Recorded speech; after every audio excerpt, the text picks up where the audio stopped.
Hey, my name's Keegan, and I am trying to teach myself all the homesteading things. And today we are talking about bone broth. When I started doing more at home from scratch cooking, I kind of looked at our grocery store and saw where are we spending a lot of money, and one of those things is bone broth. It's really expensive, and I didn't realize how easy it is to make it home. I literally don't have to buy anything extra. I just use kitchen scraps. Okay, so I kind of have a method of I have freezer friendly gallon Ziploc size bags. And as I use things, I put them in there so they're just kind of ready to go. I tend to use for like the chicken bones itself a carcass of a rotisserie chicken because I use that a lot to like meal prep with. And then I just have all my kitchen scraps in there like carrots, onions, garlic, celery. Just as I'm using them throughout the week, I'll kind of fill up a bag. And then I just have these bags kind of ready in the freezer, ready for me to make bone broth. So I'm doing bone broth in my Instant Pot. You can definitely do this on the stove. It just takes a whole lot longer. I really like the Instant Pot because I can kind of set it and leave it and I don't really have to worry about it. I'm using filtered water. For this amount, you can kind of see how big your Instant Pot is. You definitely don't want it to go over the like max fill line. So I end up using about 10 cups of water and I just kind of put that over my chicken carcass and then all my scraps as well. Now we're going to do the rest of our add-ins. I have 2 bay leaves and I do a star of anise.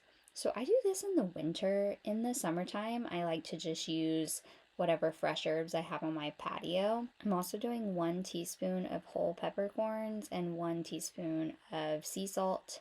This is now 2 tablespoons of apple cider vinegar, and that's literally it. You can kind of adjust all these add-ins as you find what works good for you and what tastes you kind of like, but this is what I've kind of stuck with. You're going to put the lid on. We're now going to set it on the broth setting, and I just do my max time that I can. On mine, it's 4 hours. We're going to be doing a total of 6 hours, so it doesn't really matter how you get there. But for me, I have to start it at the 4 and then I'll do an additional 2. When I start my additional 2 hours, I have to kind of cancel what was originally happening and then set it for that 2 hours. Now it's nighttime, it's been a total of 6 hours.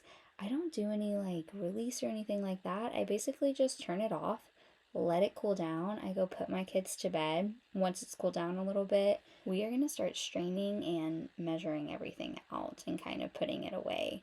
So you need a large measuring cup. I use like a 4 cup and then a fine mesh strainer. You're going to take your broth and you are going to pour that over. My broth was still a little bit hot, so I was mildly struggling here a little bit. But once your strainer is kind of catching all of the bones and the scraps and all that, you're going to take your filtered now bone broth and you are going to pour it into some glass mason jars. There's a couple different ways you can store this. I have not gotten into like true like canning, water bath, pressure, all the things. I will eventually, I'm just not there yet. So my workaround is I actually freeze these. So I will pour them in. When you are dealing with freezer and like glass storage, you want to keep like a pretty good head, which just means empty space that you're not going to have your liquid. And this is because the liquid expands when you freeze it. If you don't keep that space, then that's when you start having like cracked glass and all that good stuff. How much you pour is going to be completely dependent on how big your glass containers are. There's not like a wrong or right size here. It's going to be whatever works best for your family. You'll kind of notice that the fat will kind of collect at the top. And this will get more solid when you put it in the freezer or the refrigerator. Some people like to scoop this off. I keep it. It's honestly, it's part of like the good stuff and I like it. So make that your choice. So you may be thinking, why bone broth? Honestly, it has so many health benefits. It's gut healthy, supports your joints. It's great for skin, hair, nails, and you get like a little immune boost from it as well. Once you've got all your jars filled, I go ahead and put the lids on them. Mine need to cool down a little bit and then I will store them in the freezer.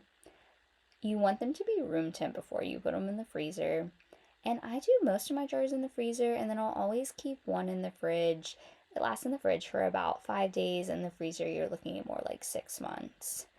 And that's how I make bone broth. I'm going to write an accompanying blog post if you like more written instructions, and I'll leave that link in the description as well. And hopefully, this was helpful. I'd love it if you subscribe.